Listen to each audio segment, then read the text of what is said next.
Hello student, जो student CSR net examination की preparation कर रही है, सीएसआर नेट की एग्जामिनेशन की प्रिपरेशन करना चाहता है केमिकल साइंस से तो मैंने लास्ट लेक्चर में काफी सारे क्वेश्चन को सोल्व करा चुका था। तकरीबन 4-5 क्वेश्चंस रह चुके थे, उसको मैं इस लेक्चर में सोल्व करा देता हूँ। 4 या 5 मिनट का लेक्चर बनेगा ये। सबसे पहले जो 2 लेक्चर है उनको करिए, फिर उसके बाद इससे पहला वाला लेक्चर जो मैंने जिसमें क्वेश्चन को सोल्व किया है उस लेक्चर को करिए। इस लेक्चर को भी तब करिए, पहले जो बेसिक है वो पढ़ लीजिए, क्योंकि 2 लेक्चर पढ़ने के बाद ही ये चीज समझ में आएगी, इससे पहले आपको समझ में नहीं आ सकती। तो हम बात कर रहे थे इस वाले लेक्चर पे थे the orbital with 2 radial node and 2 angular node is. बताइए कैसा कोई ऑर्बिटल बताइए जिसमें 2 रेडियल नोड हो और 2 एंगुलर नोड हो, जिसमें ऑप्शन ये सारे के सारे ऑप्शन उसने दे चुका है। रेडियल नोड के लिए मैंने एक फॉर्मूला बताया था n-l-1। एंगुलर नोड जो azimuthal quantum number, angular momentum quantum number या एजीमुथल क्वांटम नंबर की जो वैल्यू होती है उतनी ही एंगुलर नोड होते हैं। 2 एंगुलर नोड उसने दिए है, तो इससे हमें पता चला कि एल की वैल्यू यहाँ पर 2 है। यदि एल की वैल्यू 2 होती है तो ऑर्बिटल डी होता है, तो डी ऑर्बिटल इन दोनों में है, तो इसको माइनस कर कट इन दोनों में से एक आंसर होता है। एंगुलर नोड का हमें पता चल गया, ऑर्बिटल का हमें पता चल गया। अब 2 रेडियल नोड को आइडेंटिफाई करने के लिए एक फॉर्मूला बताया था n-l-1, या आप कर सकते हो n-l+1। एल को प्लस के साथ, एल की वैल्यू के साथ +1 करिए, उसके बाद n में से माइनस कर दीजिए। n में से माइनस करने के बाद 2 रेडियल नोड आने चाहिए। 4 में से माइनस करने के बाद कभी भी नहीं आ सकते, क्योंकि 2 + 1 3, 3 में से 3 को इस तरीके से माइनस कर लीजिए, दो वैल्यू हमारे पास बच जाए। तो 5 में से माइनस कर लीजिए, 2 बच जाएगा, तो 2 रेडियल नोड हमें देखने को मिल जाता है। 5 दी राइट आंसर यहाँ पर हो जाता है। Total number of node in 5d orbital.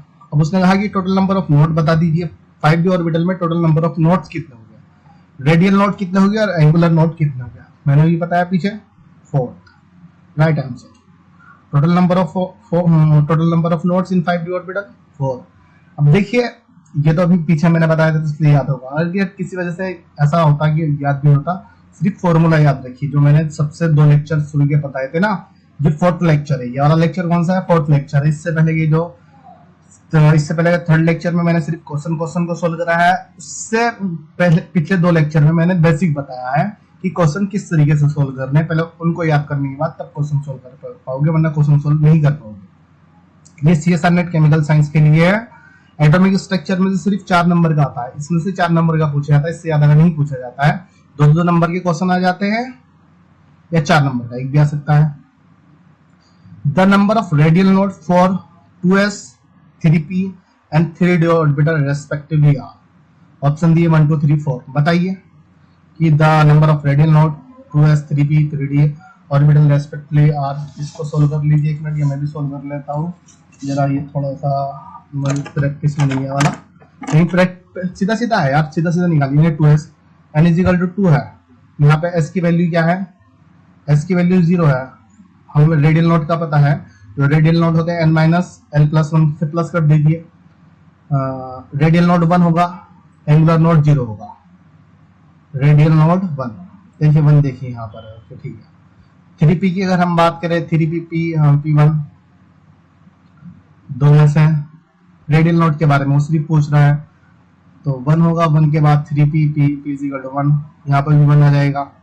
3d की अगर हम बात करें, d = 3, तो 0 4th राइट आंसर होगा। 4th राइट आंसर देखिए कैसा आ रहा है। एक मिनट यार, मेरी स्केल कहाँ चली गई, चला स्केल कहाँ लगा दी, हाँ ये ठीक है। एक मिनट रुकिए, मैं अपनी टैब ऑन कर लेता हूँ। सॉल्यूशन दिखा ना, सॉल्यूशन क्या दिखाना, सीधा सीधा सिंपल सा होगा ना। पहले रेडियल नोड और एंगुलर नोड को 2 लेक्चर में देखिए, उसके बाद ये समझ में आएगा कैसे मैं बता रहा हूँ। 2s के लिए एंगुलर मोमेंटम क्वांटम नंबर कितना होता है, 0 होता है। और प्रिंसिपल क्वांटम नंबर 2s है तो 2 होगा। n की वैल्यू 2 है, 2 में से 1 माइनस करने के बाद 1 आ जाएगा। रेडियल नोड एक तुम्हें देखने को मिल जाएगा। एंगुलर नोड के बारे में वो नहीं पूछ रहा है। 3p की अगर हम बात करें, p की angular momentum quantum number p का 1 होता है। 1 + 1, 3 में से -1 करने पर, 3 में से -2 करने पर कितना आ जाएगा, 2 आ जाएगा। वन आएगा जाएगा, तो वन वन दो बार देखिए किसमें, ये वाला, तो फोर्थ राइट आंसर है। थ्री का भी निकाल लीजिए, कोई दिक्कत नहीं है। डी के लिए angular momentum quantum number two होता है, टू प्लस वन करने पर एन में से माइनस कर दीजिए, थ्री को एन में से माइनस करने पर इसमें प्रिंसिपल क्वांटम नंबर तीन होता है, तीन में तीन माइनस करने पर जीरो आ जाता है, फोर्थ राइट आंसर आ जाता है। ये सॉल्यूशन मैंने यहाँ पे दिखा दिया रहा, कहाँ है ये रहा, n minus l minus one, जैसे एल की वैल्यू जीरो हो गई, माइनस वन, टू में से माइनस वन करिए, वन बचेगा, एल की वैल्यू यहाँ पे पी आ गई, तो एल प्लस वन कर लीजिए, फिर एल प्लस वन करने पर जो वैल्यू दो आ गई, दो को तीन में से माइनस करने पर वन होगा। इसी प्रकार टू प्लस वन कर लीजिए, तो थ्री होगा, थ्री को तीन में से माइनस करने पर जीरो आ जाएगा, फोर्थ राइट आंसर होगा। चलिए बस यहाँ पर कंप्लीट हो जाता है, 5 मिनट का लेक्चर है। ये सारे के सारे जितने क्वेश्चन थे ये सब के सब मैंने इस थर्ड वाले लेक्चर में बताए हैं, लेकिन उससे पहले आपको क्या करना पड़ेगा, बेसिक पढ़ना पड़ेगा, तब ये सोल्व हो पाएगी, वरना सोल्व नहीं होगी। ओके, चलिए थैंक यू। ये हमारा एटॉमिक स्ट्रक्चर का फर्स्ट लेक्चर कंप्लीट होता है। फिर अभी मैं सेकंड लेक्चर की बात करूंगा। सेकंड लेक्चर 3 लेक्चर में मैं कंप्लीट कर दूंगा, 3 लेक्चर नहीं होंगे, 3 लेक्चर नहीं, कम से कम 6-7 लेक्चर में एटॉमिक स्ट्रक्चर हमारा कंप्लीट हो जाएगा। उसके बाद मैं पढ़ूंगा केमिकल बॉन्डिंग या main group chemistry. Okay, thank you.